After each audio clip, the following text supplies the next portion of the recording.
জানো বন্ধু, একজন ভুল মানুষের সাথে থাকার থেকে একা থাকা অনেক ভালো।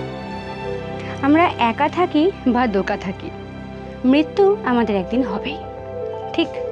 কিন্তু তুমি যদি একজন ভুল মানুষের সাথে থাকো, তাহলে প্রত্যেকটা দিন, প্রতি ঘন্টায়, প্রতি মিনিটে, প্রতি সেকেন্ডে তুমি মৃত্যুবরণ করে বাঁচবে।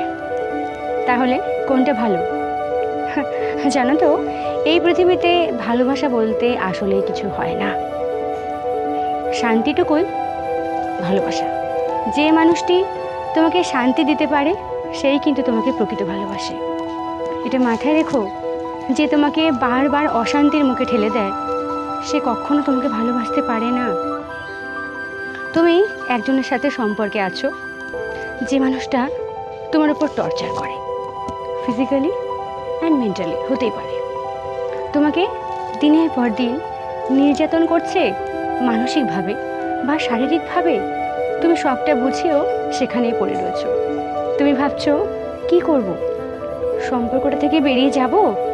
আমি তো আসলেই ভালো থাকতে পারছি না, আমি তাহলে কি করব? বলি, এরকম দোনমনোভাবে চলতে থাকলে তুমি তো তোমার সুখ শান্তিটুকু সব হারাবে। এরকম একটা সম্পর্কে থাকার থেকে বেরিয়ে যাওয়া অনেক ভালো। বললাম না, এই পৃথিবীতে ভালোবাসা বলতে কিছু হয় না। যে মানুষটা তোমাকে মানসিক শান্তিটুকু দিতে পারে, সেই তোমাকে ভালোবাসে। এই পৃথিবীতে এমন অনেক মানুষ আছেন যারা তোমাকে মূল্যায়ন করে, কিন্তু তুমি যদি তাদেরকে সঠিকভাবে মূল্যায়ন করতে না পারো, তাহলে তুমি অনেক ভালো কিছু হারাবে। হতেই পারে একটা সম্পর্কে থেকে তুমি হ্যাপি নও, কিন্তু এরকমটা তো না যে এই পৃথিবীতে আর কেউ নেই যে তোমাকে সঠিকভাবে মূল্যায়ন করবে না বা তোমাকে ভালোবাসবে না। বাসবে, শুধু কষ্ট জীবনে কারোর থাকে না বন্ধু। কিন্তু তুমি যদি অকারণেই এক জায়গায় গুমড়ে গুমড়ে মরতে থাকো, তাহলে কেউ আসবে না তোমাকে সাহায্য করতে।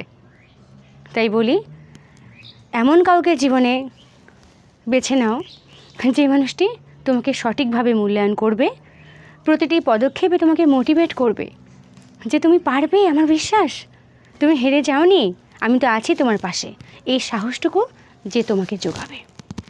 এমন একটি মানুষকে বেছে নাও। হতেই পারে তুমি আজ হ্যাপি নও, কিন্তু চেষ্টা করে দেখো তো, তুমি আগামী দিনে হ্যাপি থাকতেই পারো। তাই আবারও বলছি, যে মানুষটা তোমাকে ভালোবাসে না, তোমাকে এতটুকুও মূল্যায়ন করে না, তার কাছে পড়ে পড়ে গুমড়ে গুমড়ে মরো না, বেরিয়ে যাও সেখান থেকে। ভালো থাকবে।